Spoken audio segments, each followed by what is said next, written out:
Tes. Bismillahirrahmanirrahim. Assalamualaikum warahmatullahi wabarakatuh. Innal hamdalillah nahmaduhu wa nasta'inuhu wa nastaghfiruh wa na'udzu billahi min shururi anfusina wa min sayyiati a'malina. Man yahdihillahu fala mudilla lahu ومن يضلل فلا هادي له أشهد أن لا إله إلا الله وحده لا شريك له وأشهد أن محمدا عبده ورسوله اللهم صل وسلم على حبيبنا ومولانا محمد صلى الله عليه وسلم وعلى آله وأصحابه ومن تبعهم بإحسان إلى يوم الدين. Subhanaka la ilma lana illa ma 'allamtana innaka antal alimul hakim. Rabbi israh li sadri wa yassir li amri wahlul 'uqdatam min lisani yafqahu qawli. La haula wa la quwwata illa billahil aliyyil azim. Amma ba'd. Hadirin jamaah salat subuh Masjid Al-Mujahidin rahimani wa rahimakumullah jami'an.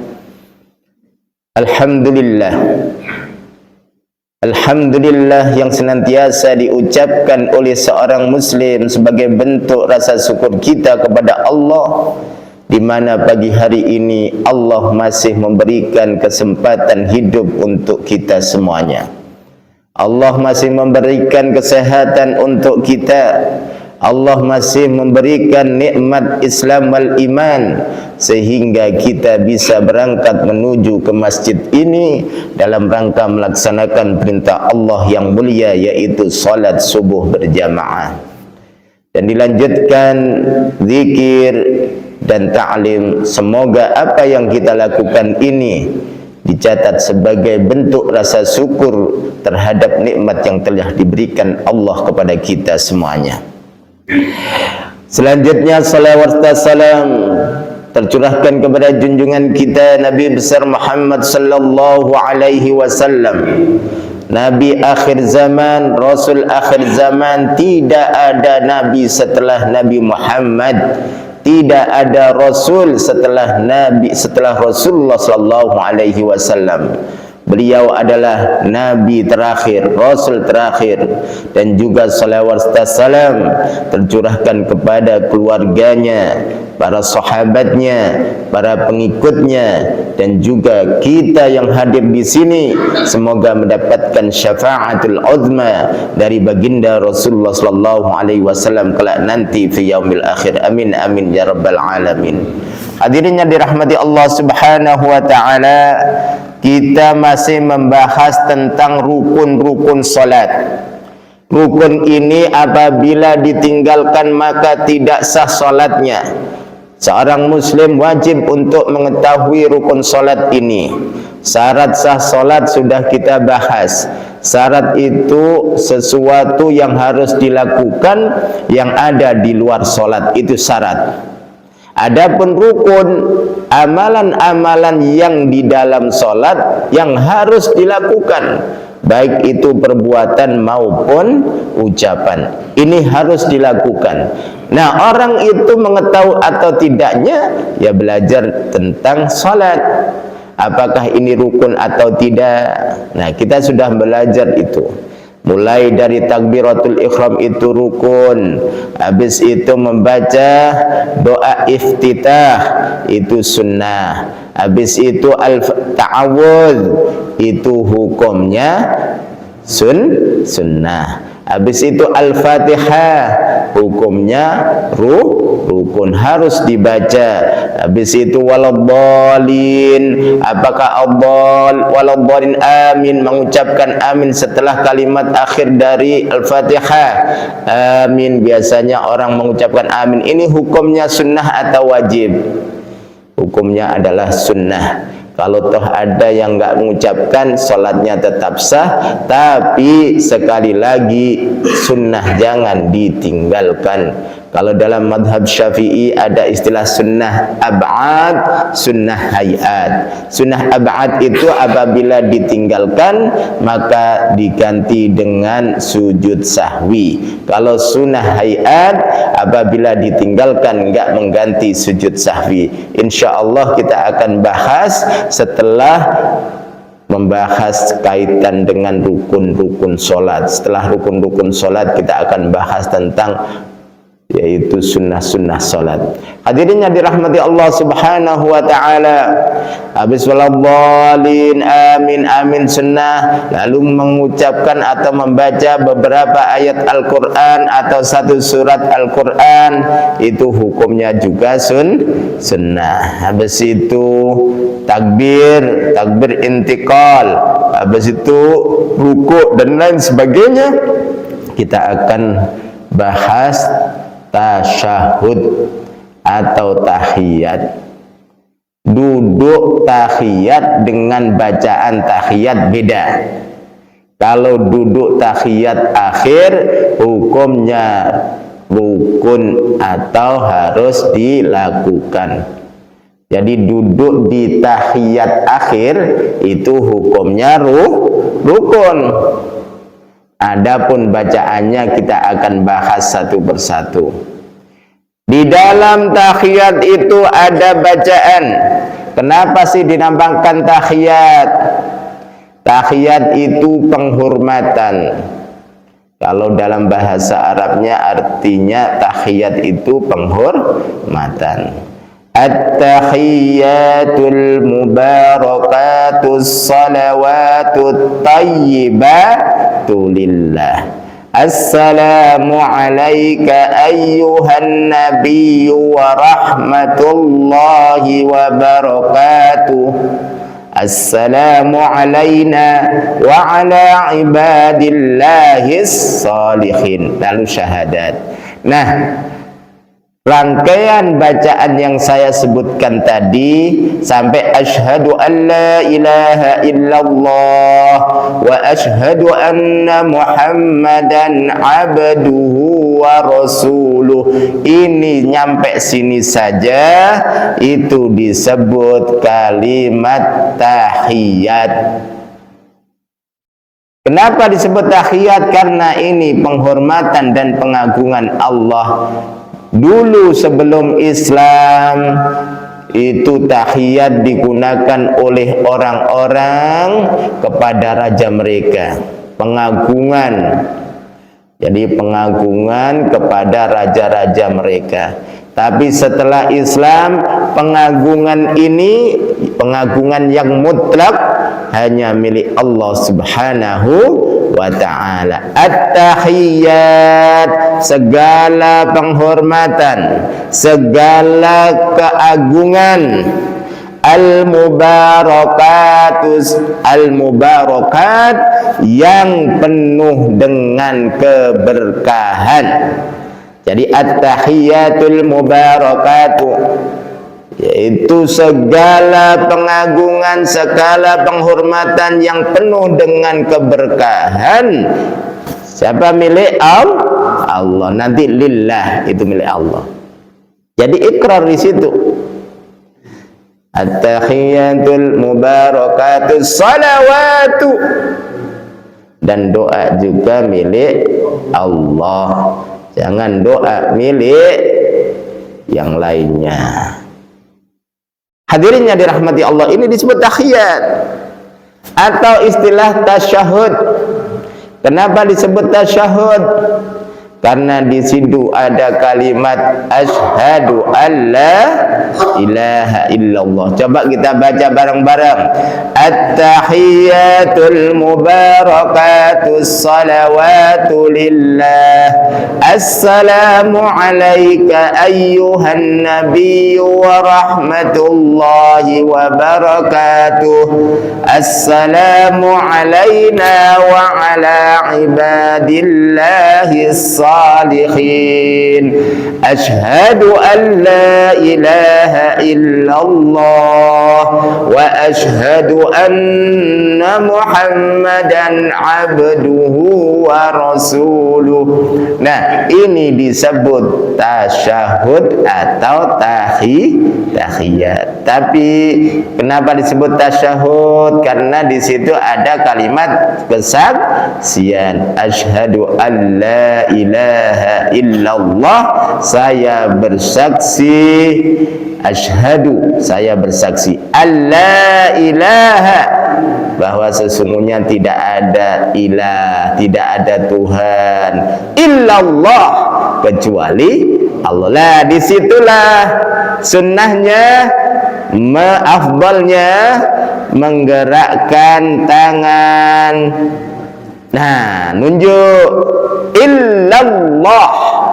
Ada yang mengatakan dari awal at-tahiyat langsung menunjuk, tapi yang lebih rasional itu ketika mengucapkan illallah. Kenapa? Menunjukkan keesaan Allah. Jadi ketika menggerakkan jari-jari, ini jari-jari telunjuk ini, ketika asyhadu alla ilaha illallah. Nah, adapun ulama berbeda pendapat kapan ini gerakan. Ada yang mengatakan asyhadu ini, ada yang mengatakan illallah. Baik, hadirin yang dirahmati Allah Subhanahu wa taala. Jadi itu disebut kalimat tahiyat atau tasyahud. Hukumnya adalah wajib atau rukun. Makanya duduknya itu rukun, duduknya saja rukun. Bacaannya tasyahud juga rukun. Beda kalau di tahiyat awal. Kalau di tahiyat awal itu duduknya itu sunnah ab'ad, bacaannya juga sunnah ab'ad. Kalau toh imam lupa, contoh di sholat maghrib ada tasyahud awal, langsung berdiri, makmumnya ngingetin subhanallah, tapi imamnya sudah berdiri tegak. Maka dalam kondisi seperti ini makmum jangan maksain terus subhanallah, ya, subhanallah, gak duduk-duduk subhanallah, wah lupa ini imam, apalagi gerutu gitu, tambah lagi subhanallah, kok nggak ngikutin, bubar-bubar, imamnya nggak mau diingetin. Waduh, ini sholat yang enggak. Baik, hadirin yang dirahmati Allah Subhanahu wa taala. Kalau sudah berdiri imam ini nggak usah duduk kecuali imam belum berdiri. Boleh Allah. Loh, kok dia mau berdiri? Subhanallah. Baru itu imam boleh duduk karena belum berdiri sempurna. Contoh masih gini. Masih kan kelihatan mau sujud sama mau duduk, mau berdiri kan kelihatan. Nah, imamnya itu ada makmum yang lihat mau berdiri, subhanallah, nah, baru duduk. Tapi kalau sudah berdiri, subhanallah, imamnya nerusin bukan duduk. Baru nanti diganti dengan sujud sahwi karena termasuk sunnah ab'ad, sunnah yang bagian sholat, maka harus diganti sujud sahwi ini menurut madhab Syafi'i. Ada penilaian atau ada kategori ini sujud, ini sunnah ab'ad, ini sunnah hayat. Contoh, nggak baca iftitah itu termasuk sunnah hayat, Iftitah itu Allahu Akbar kabira walhamdulillahi katsira sampai akhir, itu hayat, enggak usah ganti sujud sahwi. Contoh, a'udzu billahi minasyaitonir rajim, lupa enggak baca langsung bismillah, ini juga sunnah hayat. Walaupun di dalam Al-Qur'an dikatakan, Allah berfirman, fa idza qara'tal qur'ana fasta'idz billah minasyaitonir rajim. Apabila kamu baca Al-Qur'an fasta'id, maka minta perlindungan dari apa? Syaitonir rajim, syaitan yang terkutuk. Hadirin yang dirahmati Allah, jadi hukum untuk duduk di akhir atau tahiyat akhir hukumnya rukun, bacaannya juga rukun, jangan ditinggalkan. Lalu habis tasyahud, tadi sudah saya jelaskan apa itu tahiyat. Tahiyat artinya penghormatan atau pengagungan. Yang disebut tahiyat atau tasyahud itu sampai apa? Sampai Muhammad abduhu wa rasuluh. Habis itu baca salawat yang disebut dengan salawat Ibrahimiyah. Allahumma salli ala Muhammad, boleh Sayyidina, boleh enggak, itu perbedaan ulama. Oh, saya pengen baca enggak usah, silahkan. Saya pengen Sayyidina, silahkan. Nah, bacaan salawat itu rukunnya sampai apa? Rukunnya sampai Allahumma salli ala Muhammad, rukunnya. Tapi sunnah ab'adnya ditambah sampai Allahumma salli ala Muhammad wa ala wa ala alimu kama sallaita ala Ibrahim. Itu sunnahnya untuk keluarga. Allahumma salli ala Muhammad, itu rukun kepada Nabi Muhammad. Kalau wa ala ali Muhammad untuk keluarga Nabi Muhammad, nah itu sunnah. Kalau cepet-cepet, contoh mau cepet-cepet sholatnya selesai, cukup Allahumma sholli ala Muhammad. Habis itu assalamualaikum, assalamualaikum.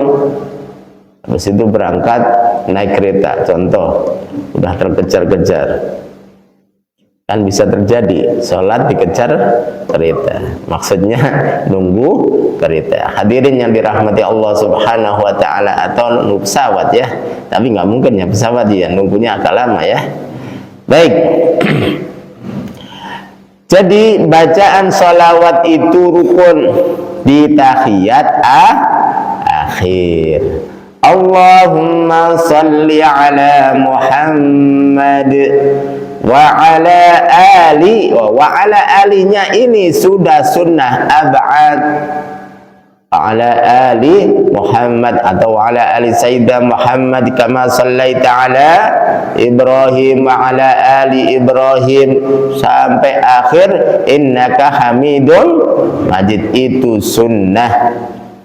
Katanya doa di akhir sholat itu mustajab, maka saya tambahin boleh ya, boleh.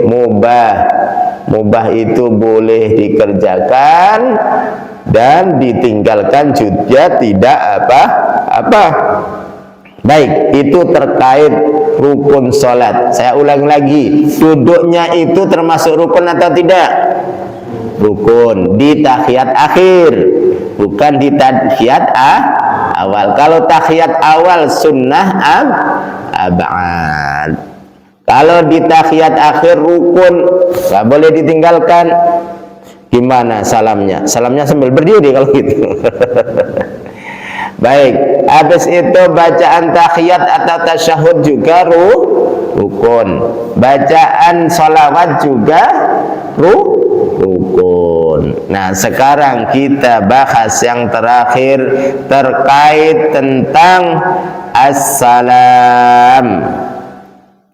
Assalam berarti mengucapkan assalamu alaikum warahmatullah. Ada riwayat hanya cukup warahmatullah. Jadi boleh assalamualaikum warahmatullah. Ada riwayat lagi assalamualaikum warahmatullahi wabarakatuh.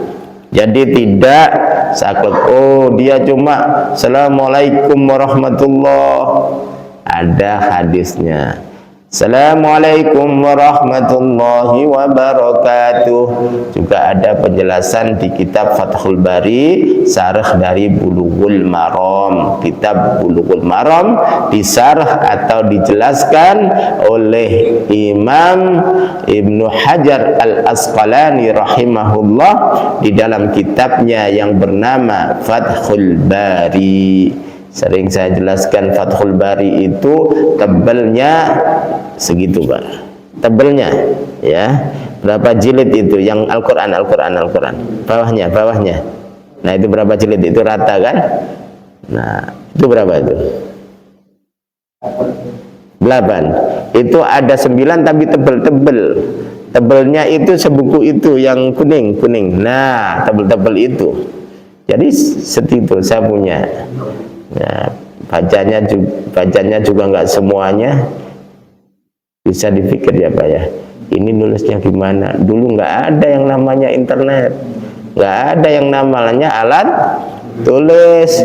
Jangankan internet, orang ngetik aja ilmu ketik, alat ketik itu kan baru-barusan aja. Ya, baru-barusan, apalagi yang ketikannya punya cedak, cekrek cedak. Sekarang kan lebih canggih ya, pakai laptop nggak bunyi ceklik. Kalau dulu apa namanya, alat ketik ya, alat ketik kalau sinting ya, kalau memindahkan itu gimana Pak punya cedak. Krek, Masya Allah. Itu mungkin tahun 60 ya, udah ada nggak? Nah, sebelum itu enggak ada.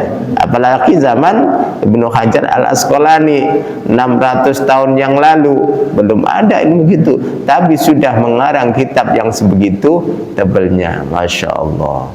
Tulis tangan.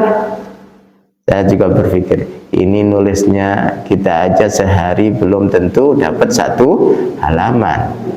Kalau dihitung dengan halaman itu, umurnya luar biasa, Pak. Ini dihitung, nggak mungkin dihitung dari lahir kan Imam, nggak lahir belum nulis kan, tapi kok bisa membuat kitab itu disebut ilmu laduni ya, pemberian dari Allah bil laduni. Itu ulama-ulama dulu seperti itu. Imam An-Nawawi sarah, terus Imam Ibnu Taimiyah juga banyak kitab-kitab yang mereka karang. Jadi ulama-ulama dulu itu luar biasa ya. Al-Majmu' karangan Imam An-Nawawi lebih tebal lagi. Sampai saya kadang mikir, ini gimana cara nulisnya dulu itu gimana? Kok bisa ngarang setebal ini? Dan itu nyata, artinya nyata itu kita dapat buktinya, bukunya itu ya. Baik hadirin, itulah kelebihan ulama-ulama dulu diberikan kepada kita semuanya. Kita sudah, artinya kita bisa menikmatinya dari tulisan-tulisan mereka yang luar biasa, tinta-tinta emas yang ditorehkan di buku, dan kita tinggal memanfaatkan, mau ngambil manfaatnya atau tidak. Masalahnya tulisannya pakai bahasa Arab itu. Hadirin yang dirahmati Allah Subhanahu wa taala. Jadi rukun yang terakhir adalah salam. Salam ini rukun. Perlu dibedakan antara salam dengan noleh ke kanan dan ke kiri. Salam itu beda. Jangan sampai salam itu yang disebut salam itu noleh, salah. Ya, noleh ke kanan, noleh ke kiri itu beda dengan salam. Lalu kapan diucapkan salam? Ketika selesai innaka hamidum majid. Boleh ditambah doa. Lalu ngucapin seperti ini, Pak. Assalamualaikum. Nah, itu disebut salam. Adapun nolehnya kapan? Ketika mengucapkan salam. Dan sampai berapa salah nolehnya? Jangan sampai nolehnya hanya mata doang. Assalamualaikum warahmatullahi, apalagi pakai lirikan. Ini salam model lirikan ini. Ya kalau salam itu sempurna. Kata sahabat menceritakan hatta yura bayadu khaddi Rasulillah sallallahu alaihi wasallam, sampai putih apa namanya ini? Pipi. Khad itu pipi. Putih pipinya Rasulullah kelihatan. Artinya apa? Salamnya bukan cuma segini doang, tapi langsung segini. Nah, segini. Ada yang meneliti dari kesehatan, ya. Tapi sekali lagi jangan sampai dari penelitian ini ya lalu digerakkan. Tapi yang menuntun kita atau yang menuntut kita ke kanan ini adalah syariat, landasan Islam. Bukan karena awalnya gini, kesehatan menunjukkan ini bagus untuk stretching, terus gini. Bukan karena syariatnya yang gitu, itu salah itu. Landasan kita adalah syariat, bukan kesehatan. Sholat landasannya kesehatan.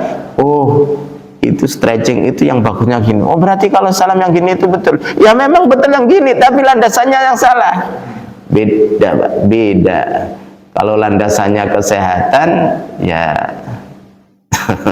nggak sesuai syariat, harus sesuai syariat dulu. Adapun manfaatnya dilihat dari sisi kesehatan bagus, alhamdulillah gitu.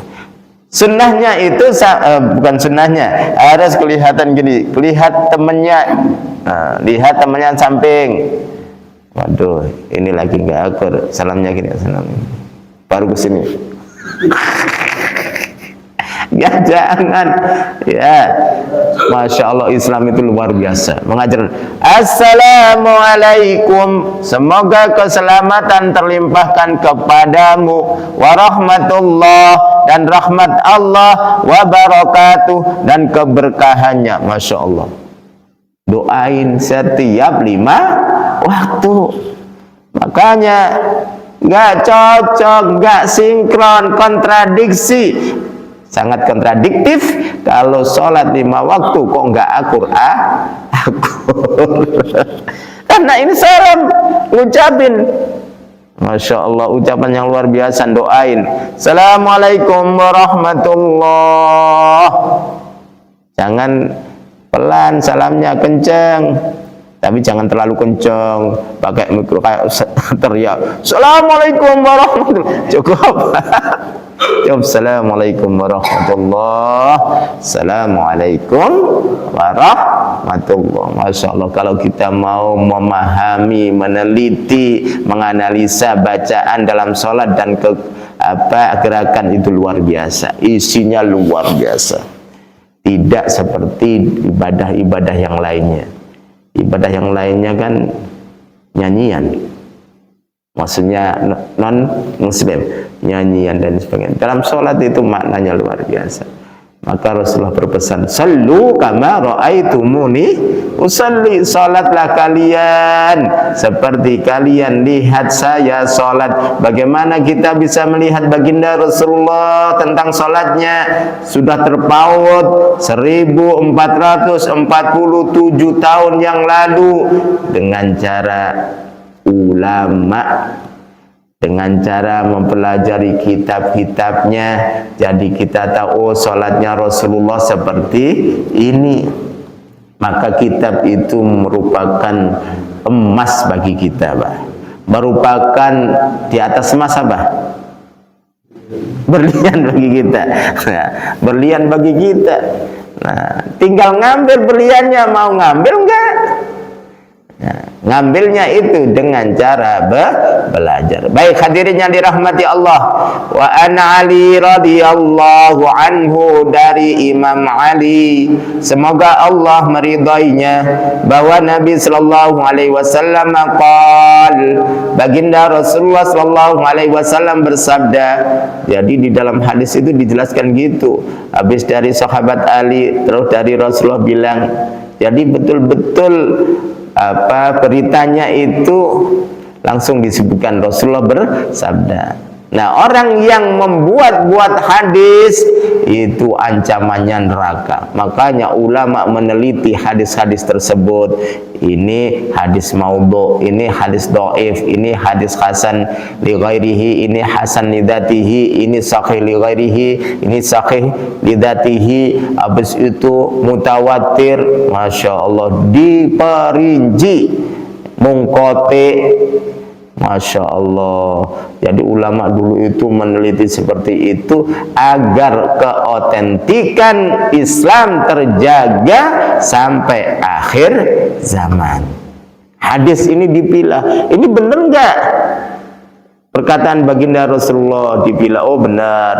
Diruntut, saya dari sehnya, sehnya dari sehnya, seh nyampe Rasulullah. Nah, yang ini siapa?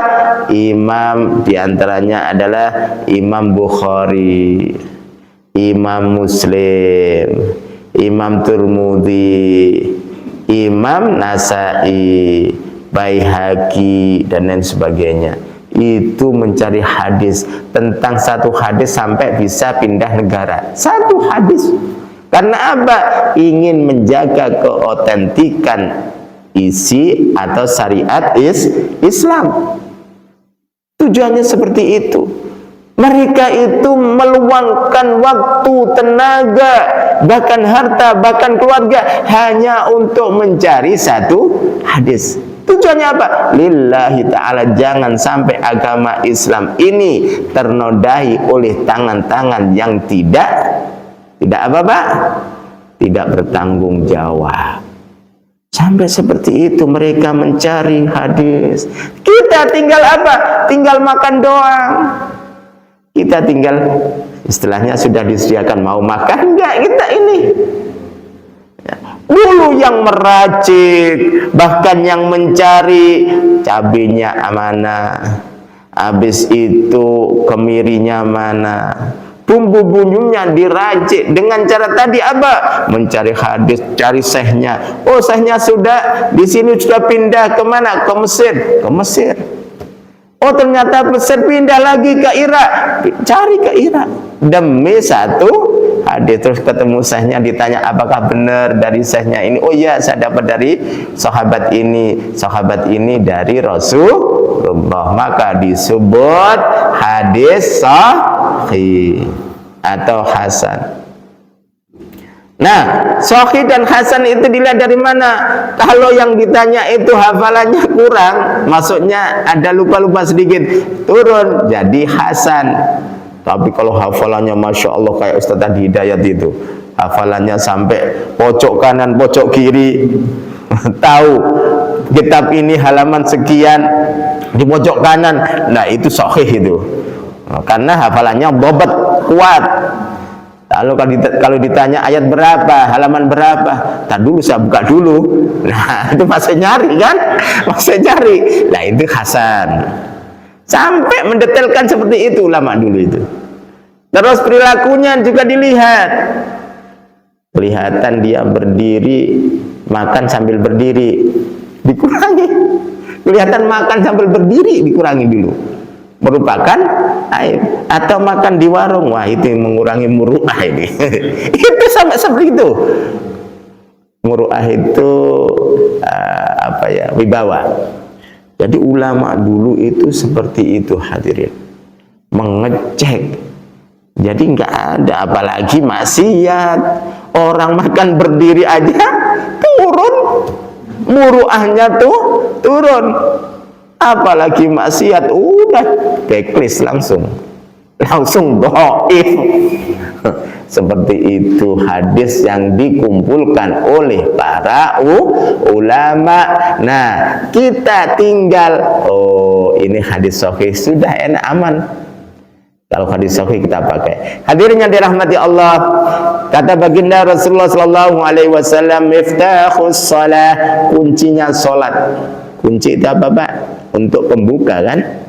Itu tahur. Jadi bersuci. Kalau ada orang sholat nggak bersuci, maka sholatnya diterima nggak? Bisa masuk ke sholat nggak? Tidak. Karena kunci sholat itu bersuci. Maka harus kita ingatkan anak-anak kita. Kalau kita sudah tahu anak-anak kita tata cara wuduknya, nah yang benar tentang wuduknya. Tanggung jawab kita sebagai orang tua, dan nanti akan ditanyakan tanggung jawab kita kepada keluarga kita nanti setelah kita dihisab. Apa yang kamu berikan kepada anak kamu? Oh ini sudah, itu sudah, dan lain sebagainya. Ternyata lupa tentang sholat, nggak dibahas. Jadi yang urgen-urgen kita sampaikan. At-tahur, sholat, miftahus sholat itu at-tahur. Wa tahrimuha at-takbir, dan mulainya itu takbir. Jadi kalau sebelum takbir itu belum masuk sholat. Contoh sebelum sholat ngomong, gimana kemarin? Habis itu Allahu Akbar.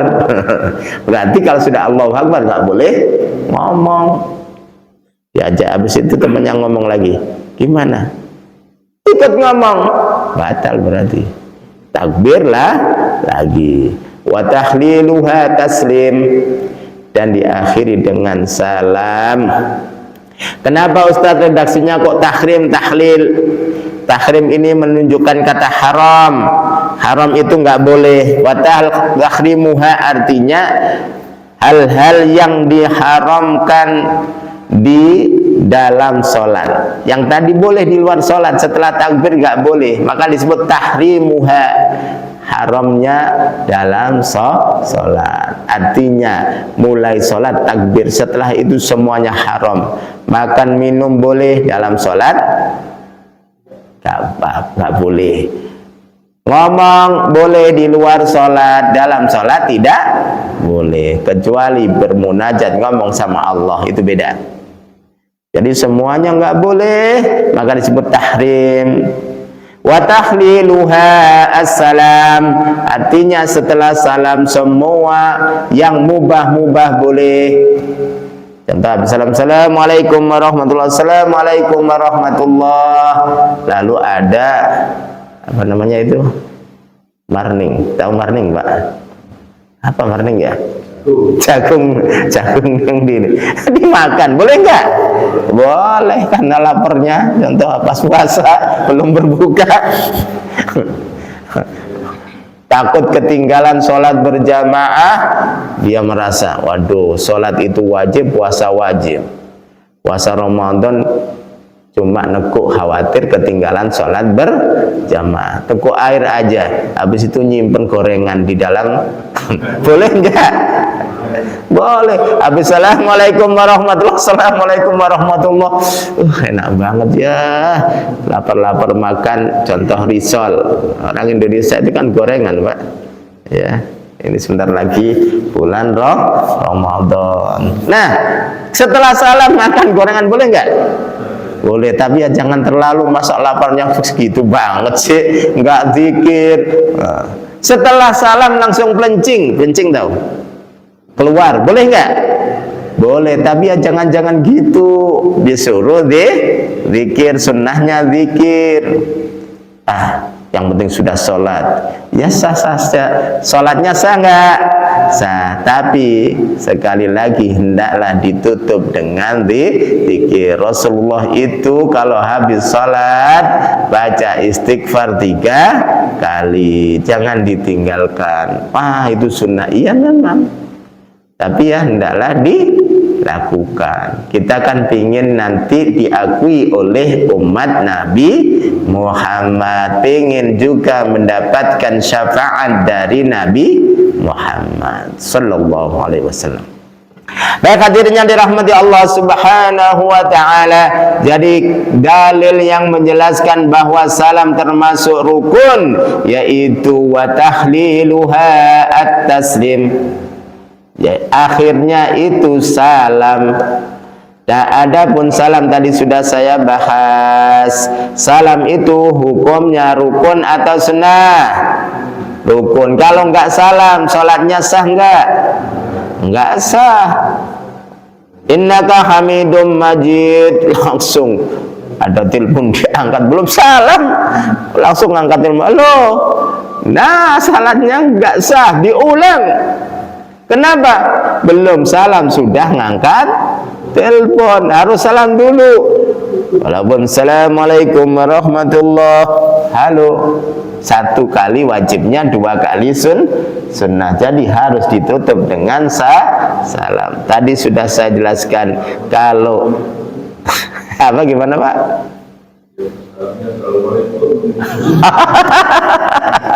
Jadi jamak ya, dijamak ya. Nah, ini bagus nih, bagus. Assalamualaikumnya itu niatnya ngangkat atau niatnya salam tutup salat? Kalau salamnya niat ngangkat, sah nggak? Enggak, orang niatnya ngangkat, bukan. Ini tujuannya ke sana untuk Allah. Tujuannya ngangkat. Tapi kalau salamnya itu niatnya itu benar untuk salam. Assalamualaikum warahmatullah. Kata yang ngangkat, tumben modelnya kok gini. Tapi perlu digarisbawahi, ngangkat handphone ketika sholat hukumnya gimana? Makruh. Jadi hadirin, nah ini sering terjadi nih, bawa HP lupa nggak di silent pas sholat. Ya kalau pas sholat itu baca Al-Quran masih enak, dangdutan. Terus dia khawatir, waduh nanti saya gerak itu nanti batalin sholat karena nggak didasari dengan ilmu. Dangdut terus sampai yang sholat terganggu semuanya. Kata yang suka dangdut itu menikmati. Ya, sholat cap nikmati dangdut ini. Kata yang lain terganggu kita ini. Maka ambil Pak, nggak apa-apa, ambil dimatiin, jangan nggak diambil. Takut apa? Takut nanti gerakannya batalin sholat sampai akhir. Nah ini kan ganggu jamaah. Ambil, matiin. Saat berarti nggak khusyuk. Orang awalnya juga nggak khusyuk. Jadi dimatiin daripada ganggu yang lain. Yang namanya khilaf Pak. Khilaf itu artinya salah. Ya diambil. Kadang kan ada yang di silent tapi lupa. Yang namanya khilaf. Lupa nggak silent. Pas ada teleponnya dari istri karena urgent penting, telepon bola balik, lagunya gitu. Aduh, ini enggak setiap rakaat neng. Nah, dimatiin aja, bisa silent. Baik, hadirin yang dirahmati Allah Subhanahu wa taala. Selanjutnya, wa an Amir ibni Sa'ad an abihi qala kuntu ara an-nabiy sallallahu alaihi wasallam an yaminihi wa an yasari hatta yura bayadu khaddi. Ini kata Amir ibnu Sa'ad dari ayahnya, beliau berkata, ayahnya bilang, kuntu arun nabi, saya pernah melihat Nabi sallallahu alaihi wasallam yusallim, salam, artinya pas salam. Nah ketika salam itu menoleh ke kanan dan menoleh ke kiri sampai terlihat pipi Rasulullah yang berwarna putih. Artinya nolehnya nggak sekedar gini doang, nggak senang gini doang, tapi langsung ini kanan kiri. Tapi jangan juga berlebihan. Assalamualaikum warahmatullah. Berlebihan ini. Assalamualaikum warahmatullah. Ustaz, biar stretching sekalian gini. Nggak bisa. Udah cukup gini aja.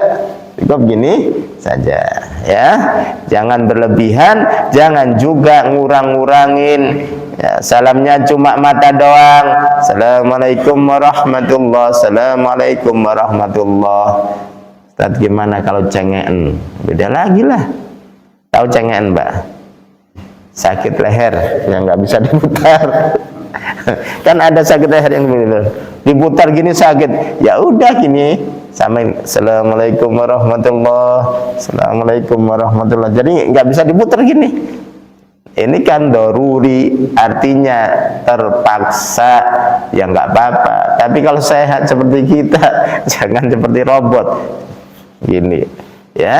Baik hadirin yang dirahmati Allah, itu tentang salam.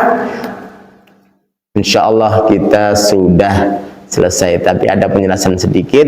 Jumhur mengatakan salam yang pertama itu hukumnya rukun, ya. Salam yang pertama rukun, salam yang kedua itu sunnah. Maka kalau ada orang salam pertama saja, sah nggak salatnya? Nah, makanya dari patokan ini kalau imam sudah salam, assalamualaikum pertama, boleh nggak makmum yang masbuk itu berdiri? Kan ada imam masbuk nih. Nah, imam masbuk berarti kurang berapa? Kurang 1 boleh, kurang 2 boleh, kurang 3 boleh, kurang 4 bisa nggak? Bisa juga. Pas ketemu tahiyat akhir. Kan sholat isya, contoh sholat isya, ketemu tahiyat akhir berarti nambahin berapa? 4. Ya, kurang 1. Kurang 1, terus imam assalamualaikum warahmatullah langsung naik, boleh nggak?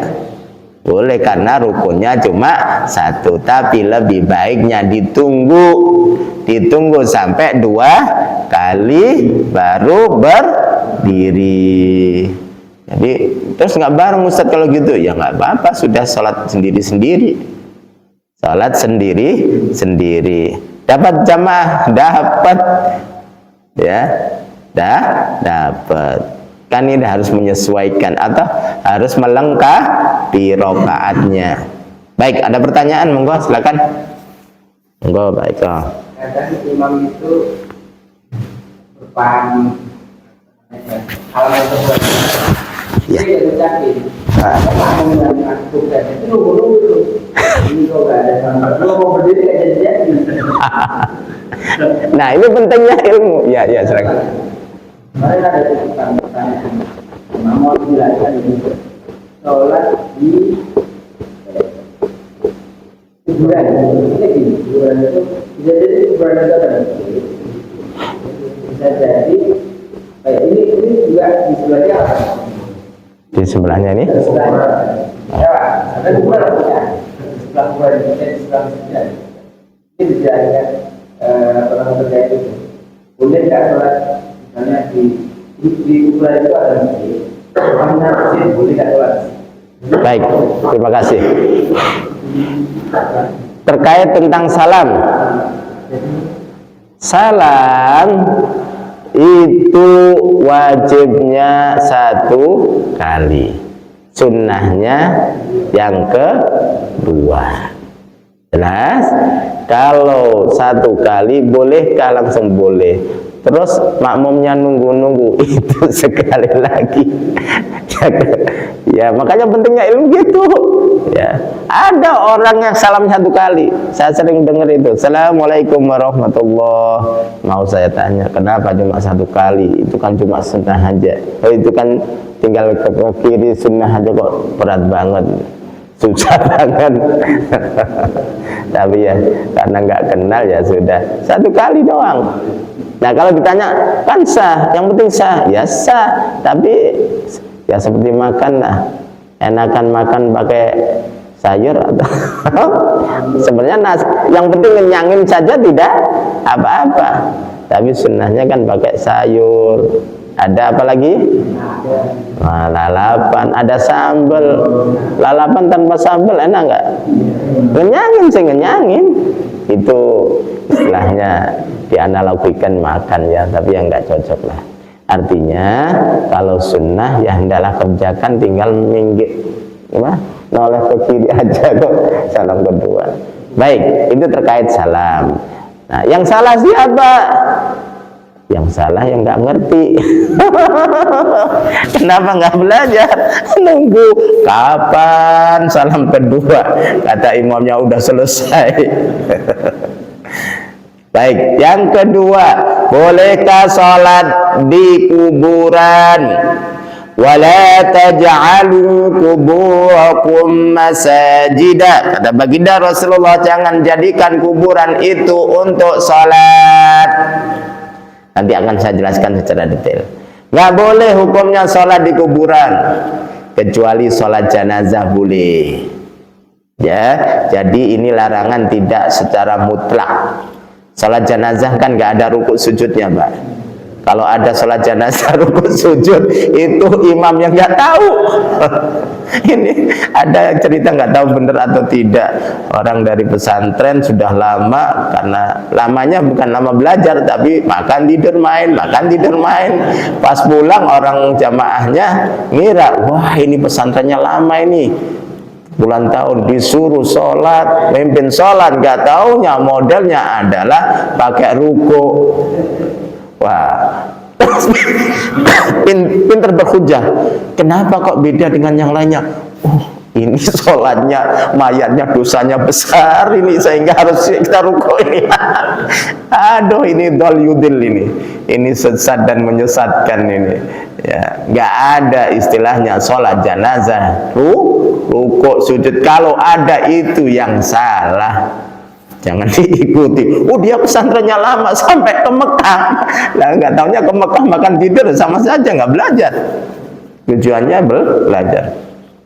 Baik hadirin yang dirahmati Allah. Jadi salat, contoh 5 waktu salat di kuburan, boleh? Tidak boleh. Ya.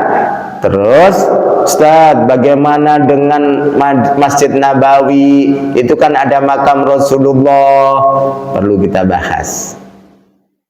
Duluan mana Masjid Nabawi sama makam Rasulullah? Duluan Masjid Nabawi, keberadaannya. Adanya duluan mana?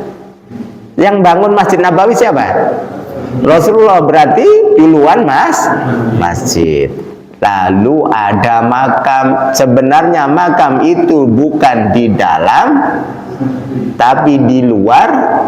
Karena ada pelebaran, karena butuh, maka makam Rasulullah berada di dalam masjid. Berarti yang duluan mana? Masjid, maka boleh. Boleh. Lah kalau yang duluan itu makamnya, maka masjidnya nggak boleh berdiri. Nggak boleh berdiri. Tapi beda kalau hanya di sampingnya. Perlu dilihat, di samping sama di kuburan beda. Ya, contoh ini area makam, ini area masjid, kan beda, bersebelahan, bukan di dalam kuburan. Ya, nggak boleh mendirikan masjid dalam kuburan. Tapi kalau samping boleh nggak? Boleh. Contoh seperti ini, samping sana kuburannya nggak masalah. Atau di depannya ada kuburan, kan sudah terpisah dengan tembok. Kita nyembahnya bukan nyembah kuburan, nyembah Allah. Perlu dibedakan, jangan terlalu ekstrim. Oh, di depannya ada kuburan, nggak usah sholat di situ. Orang di luar masjid. Kalau di Masjid Nabawi malah di dalam masjid. Tapi karena nggak boleh ngerubah makam Nabi, ya sehingga nggak boleh dipindah, nggak boleh, Pak. Tetap berada di situ dan perluasan tetap dilakukan. Jadi kalau ada orang itu di Masjid Nabawi ada makam Rasul dalam masjid, berarti boleh dong. Perlu dijelaskan asal usul masjidnya.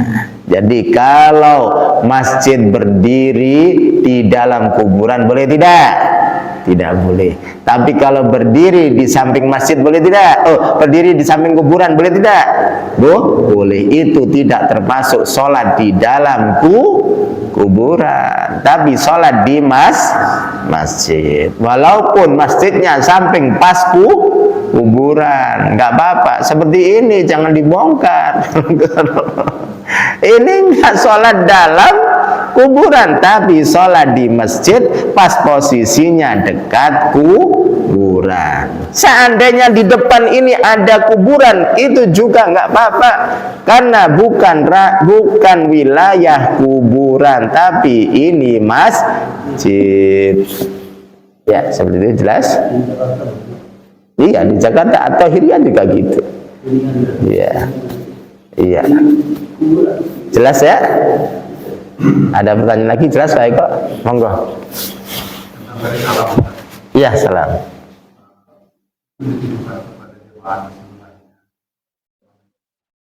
Ya.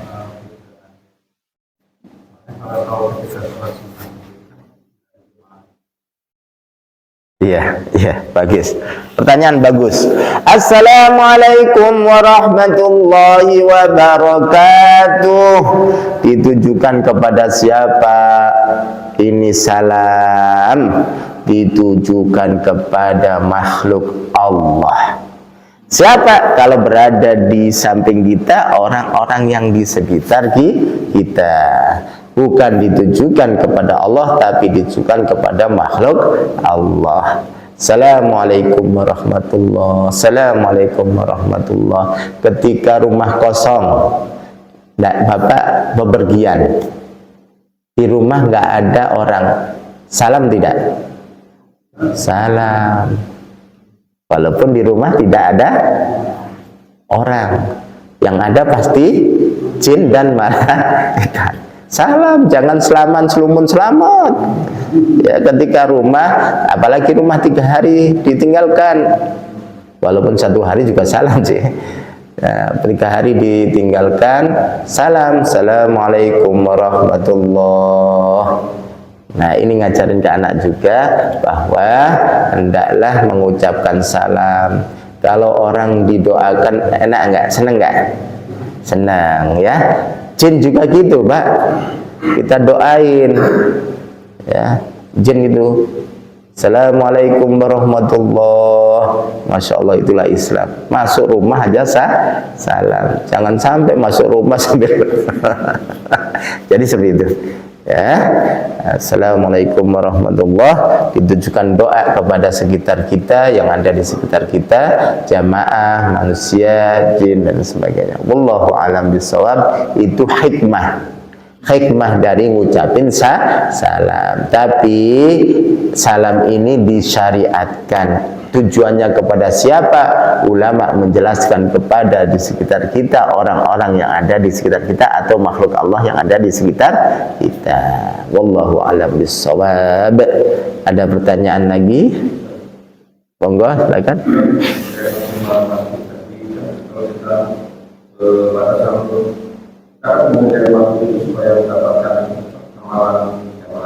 Iya.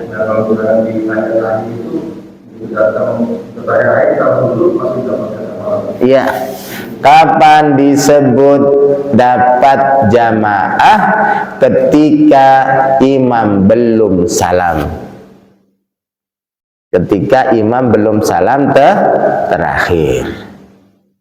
Jadi belum salam, masih innaka hamidum majid, Allahu akbar, masih. Tapi kalau sudah assalamualaikum, ya sudah. Ya, nggak ikut jamaah, maka harus buat jamaah lagi. Kapan kita harus buat jamaah? Ketika imam sudah selesai sholat, itu ya. Enggak. Baik, duduk tasyahud ada tawarruk, ada iftiras. Ya, duduk yang di akhir itu kaki yang kiri. Oh, kalau masbuk. Ya, kalau masbuk termasuk akhir bukan? Ya udah. Kalau masbuk terakhir enggak? Untuk makmum tersebut enggak lah, ya. Enggak. Kan dia belum selesai. Jadi anggap duduk biasa. Kan imamnya imamnya duduknya duduk iftiros. Masa makmumnya duduk tawarruk? Enggak apa-apa. Tidak apa-apa. Baik, ada pertanyaan lagi? Monggo.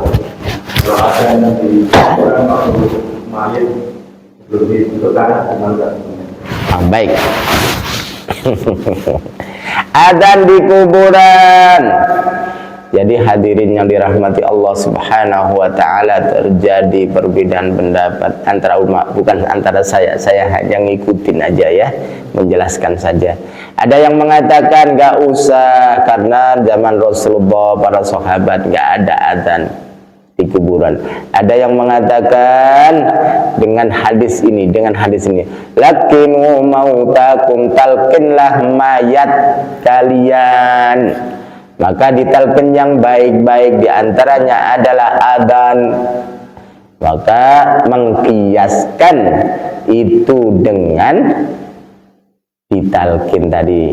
Jadi dari hadis ini ulama memaknai di antara talqin itu adalah adzan. Talqin itu memandu.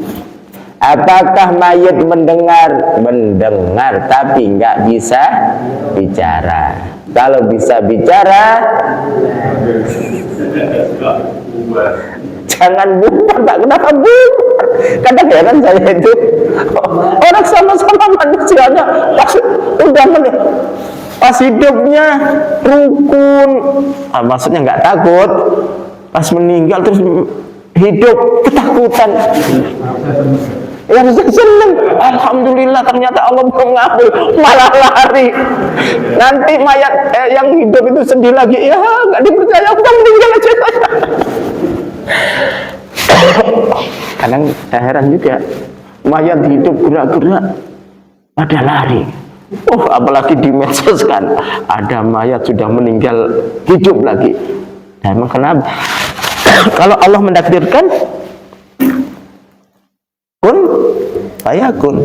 Kan ada orang yang meninggal mati suri. Ada yang diumumkan, sudah keluarganya ngumpul, pas ngumpul bangun. Nah, kenapa kamu meninggal? Ada itu, Pak.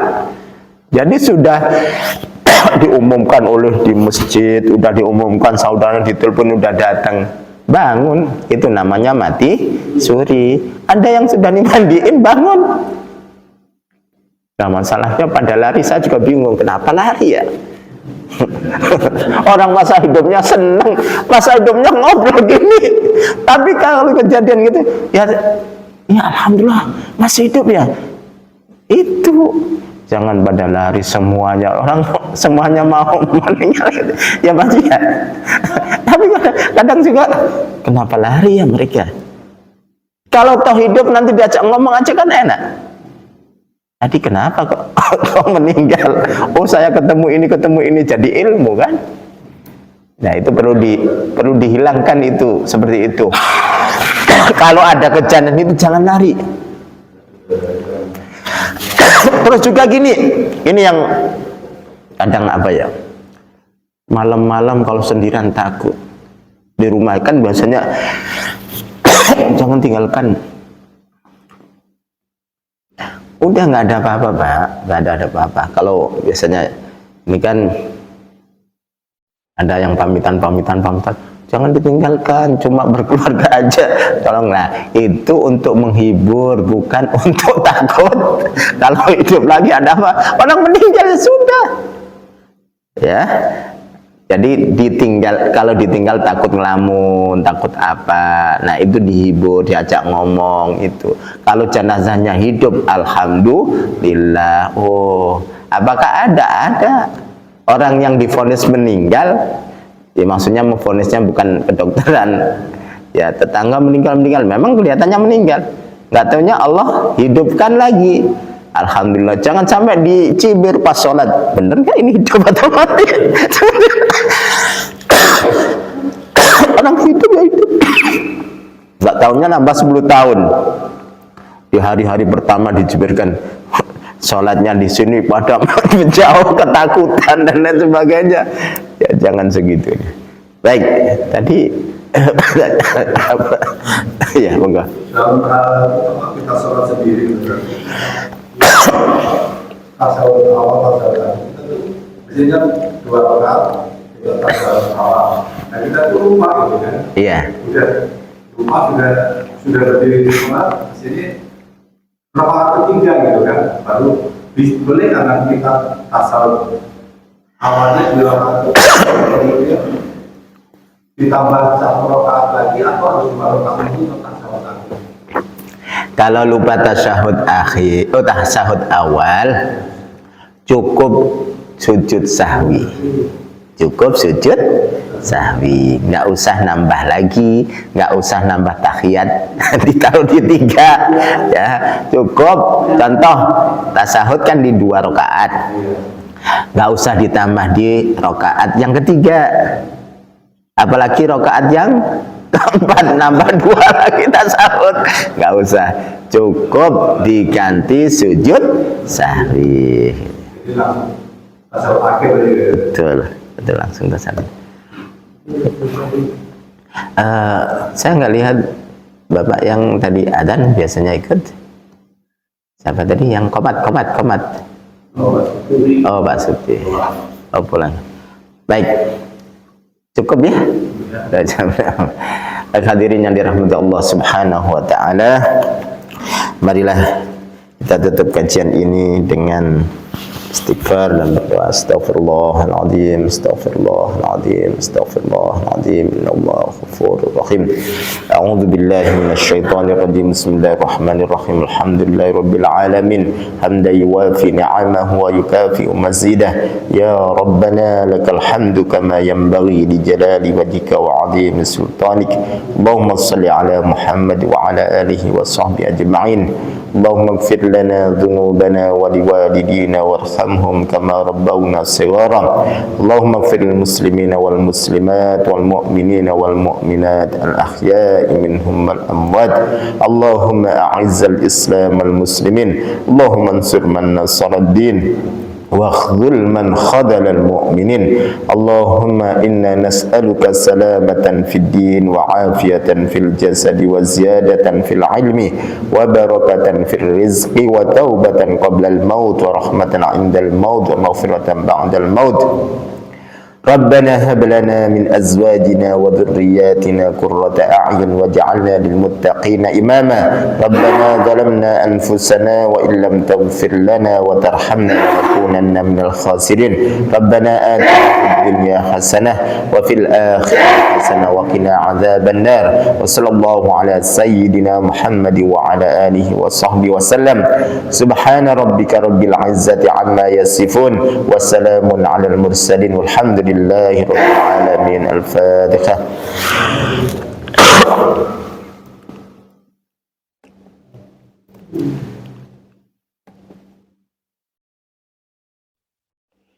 Tutup dengan doa kafaratul majlis. Subhanakallahumma bihamdika asyhadu an la ilaha illa anta astaghfiruka wa atubu ilaik. Wassalamualaikum warahmatullahi wabarakatuh.